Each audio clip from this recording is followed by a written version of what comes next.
Before opening the lift, it's a good idea to disable the lift by pressing the red emergency stop button on the unit. The LED light on the unit will flash when the lift is active and stop flashing when the emergency stop is activated.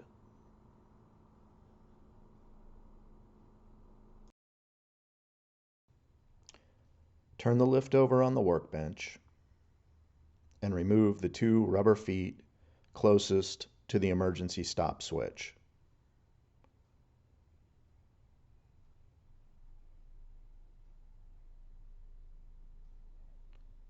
Then use a Torx T10 screwdriver with a blade at least 100 millimeters long to reach the screw heads.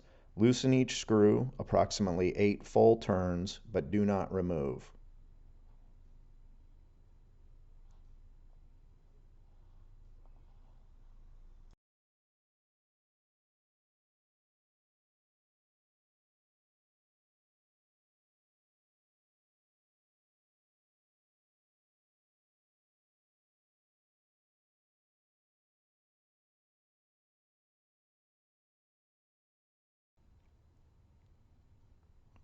Turn the lift right side up again and attempt to remove the top half of the case. If the case does not separate at this point, loosen the screws a few more turns until the case will come apart easily.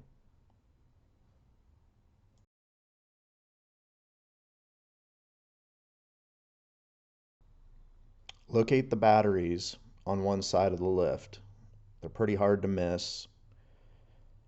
You'll need a 2.5 millimeter T-handle hex key to remove the battery strap retaining screws. Remove both screws completely.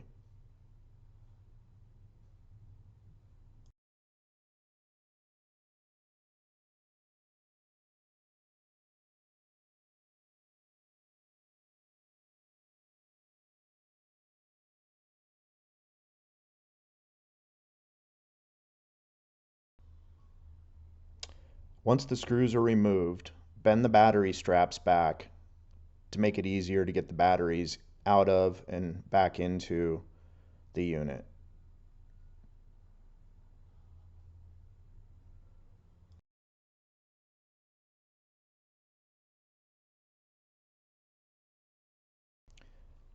Gently remove the batteries from the unit until you can access the push-on connectors that connect the battery to the lift. Note the color coding on one side of the lift. Black on one side, red and black on the other. Remove the connectors. It's always a good idea to take a picture if you're not sure how things came apart so that they go back together the same way. Now you can remove the batteries from the unit completely and replace with new batteries. Reverse the process to install the new batteries. Make sure the color-coded side is connected to the matching colors on the battery, and the wires that go on the black side have no orientation, so either connector is fine for either terminal on the battery.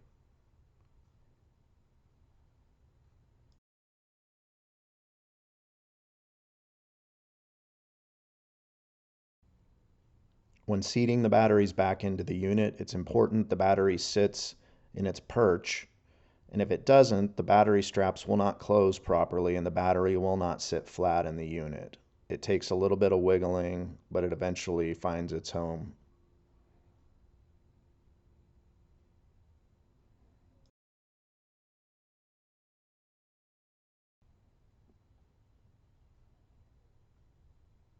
Once the batteries are replaced, reinstall the strap retainer screws on both sides.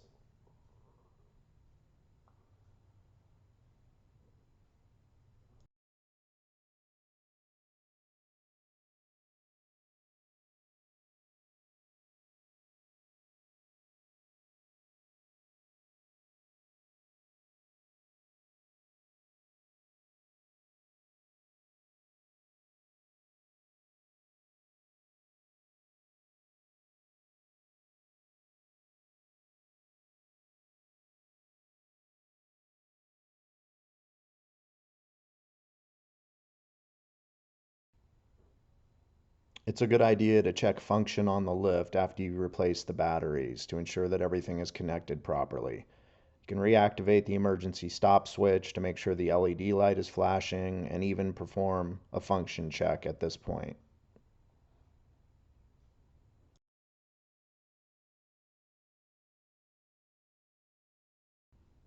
Locate where the hand control enters the chassis through the rubber grommet. Follow the wire inside the unit to where the hand control terminates at the PCB and disconnect the hand control from the PCB.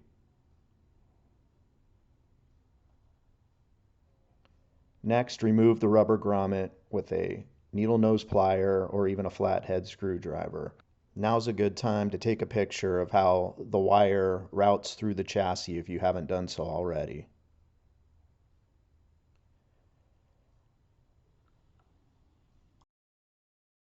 Using the Torx T10 screwdriver, loosen one side of the hand control wire retaining clamp and remove the screw from the other side. This allows you to flip the clamp 90 degrees out of the way so that the wire can be removed from the chassis without completely removing the clamp.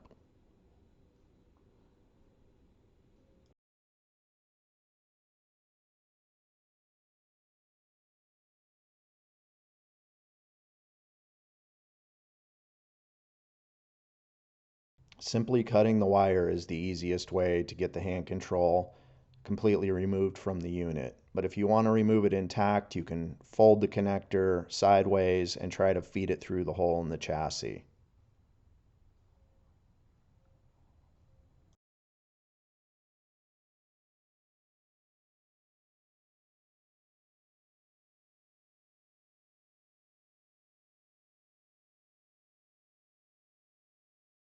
To install the new hand control, you'll need to bend the connector so that it's in line with the wire so that it can be fed through the hole in the chassis. Note that new hand controls come with the connector and a new rubber grommet pre-installed.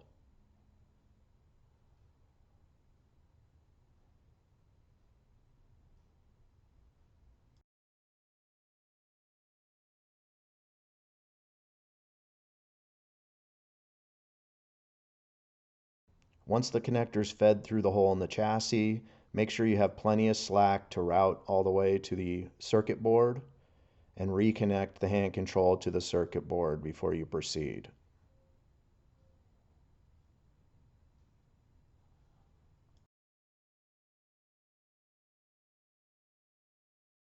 Make sure the wire is properly routed through the strain relieving bosses and under the clamp.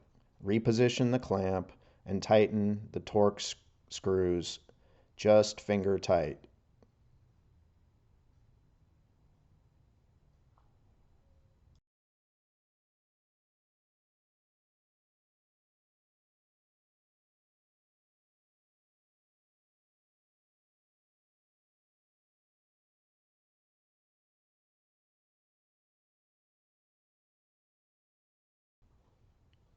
Reinstall the new rubber grommet by twisting and pinching simultaneously until it seats in the side of the chassis.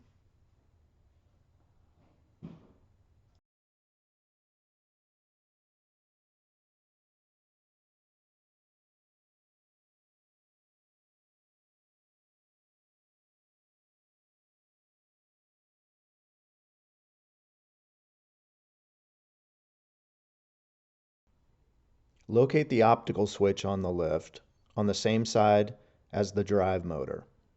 We're going to disable the optical switch so that we can trick the lift into thinking that there's tension on the lift at all times so that we can use the hand control freely. Begin by loosening the retaining screw on the optical switch.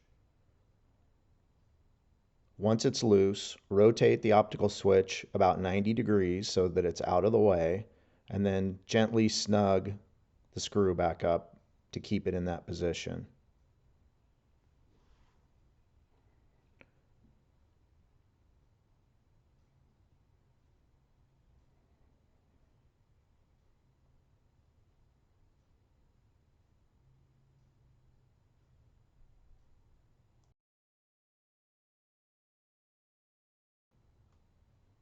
Next, note the direction that the belt is facing before removing it. There's a black tag on one side of the belt. The black tag must face the direction of the 2-point hanger bar or the connection point for the 2-point hanger bar on the portable lifts. The orientation of the belt is very important, and we need to make sure the new belt goes in facing the same direction. Use the hand control while putting tension on the belt to extend the belt completely out of the lift.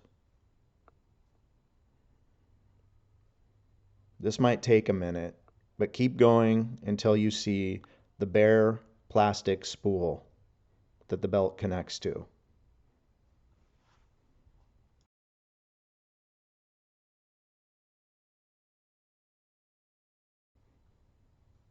The area I'm pointing to shows the slot that the metal retaining pin nests in the belt spool. Use the hand control to rotate about 180 degrees from this position to find the loop back on the belt spool.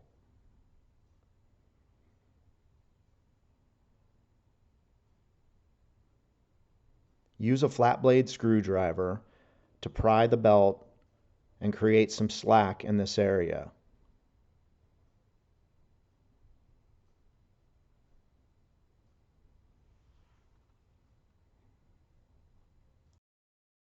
After you've pulled out a few inches of slack, use the hand control or the secondary controls to rotate the belt spool back so that you can find the metal retaining pin that we looked at earlier. We need to try to pry that pin out of its slot using a flat blade screwdriver on one side or the other. This will get the belt started. You may not be able to get it fully removed at this point. So feel free to use a needle nose plier to grab the belt that you've pried up and pull it out. Remove the metal pin from the belt, noting how it was installed, and retain it for the new belt installation.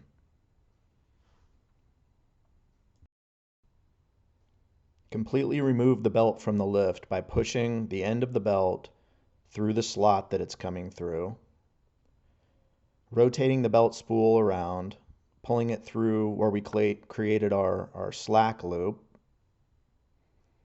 and then rotating it around again to pull it and remove it completely from the belt spool.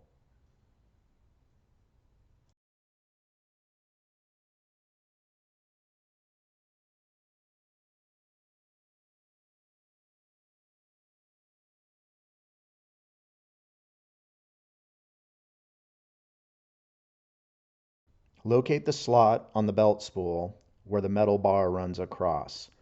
This is the location that we will feed the new lift belt into the lift. Begin by threading the new lift belt through the upper limit switch housing and using a flat blade screwdriver,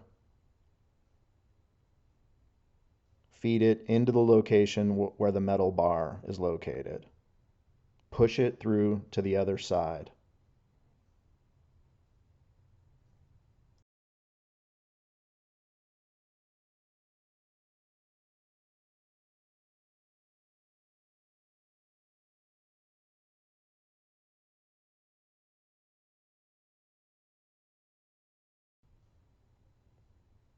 Once it's fed through to the other side, use the hand control to locate the belt that's popped through the other side,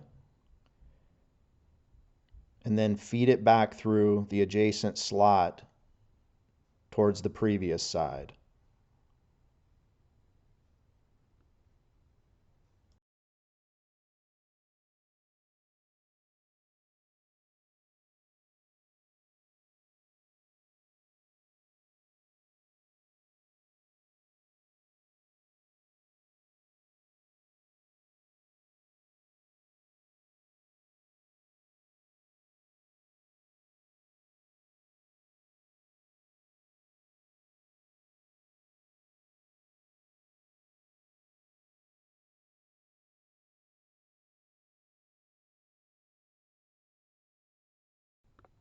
Once you get it fed back through, use the hand control to rotate the belt around and locate the end of the belt. At this time, reinstall your steel safety pin.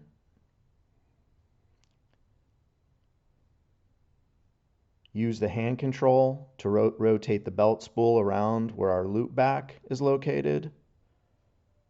Give yourself a little slack and then seat the pin by hand as firmly as possible into the belt spool.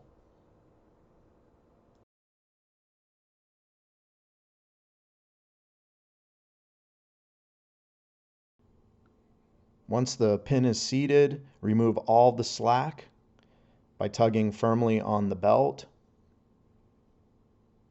and begin the process of winding the lift belt back onto the spool. It's very important to pay attention to the orientation of the hand control.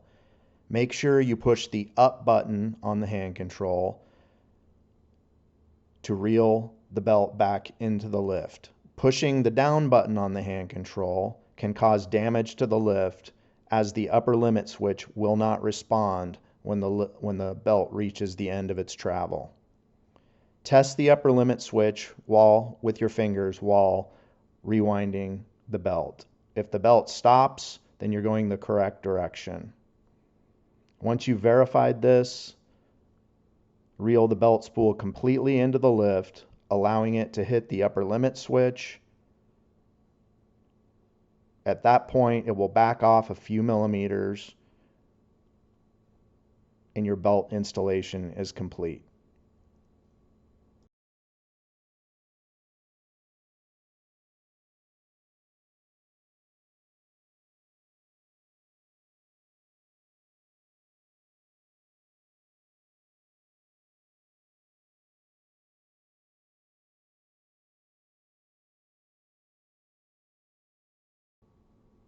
Reinstall the optical switch that we rotated out of the way earlier. Loosen the screw, rotate it back into position so that the optical switch is seated on the flat, and then tighten the optical switch back down. Ensure proper operation of the optical switch by tugging on the belt and ensuring that the pin clears the optical switch without interference. Before closing the case, go around and make sure that no wires are sticking out to avoid pinching and damaging the insulation.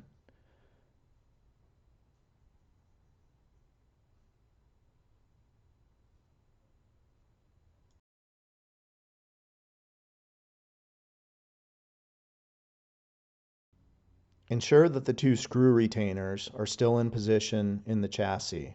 If one of these or both have fallen out during maintenance, you will not be able to close the case up.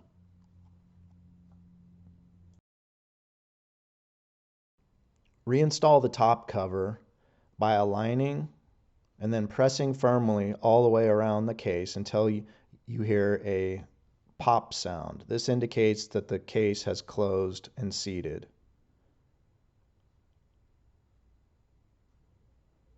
Once the top cover has seated, use both hands to flip the unit over on the workbench and use the Torx T10 screwdriver to snug the screws. Make sure that you only use about 2 fingers of force to snug these screws. Otherwise, the case can be damaged.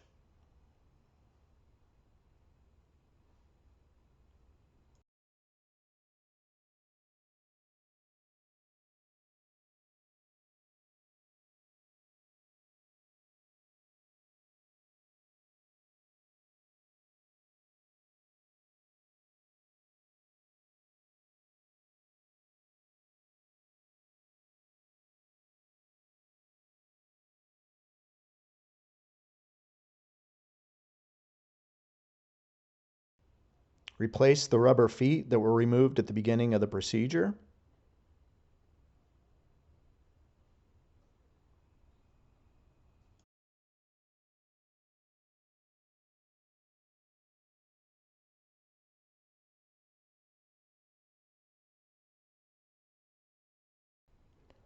You've now completed the basic maintenance on the Altair lift. Now is a good time to do a function check to make sure everything is working properly.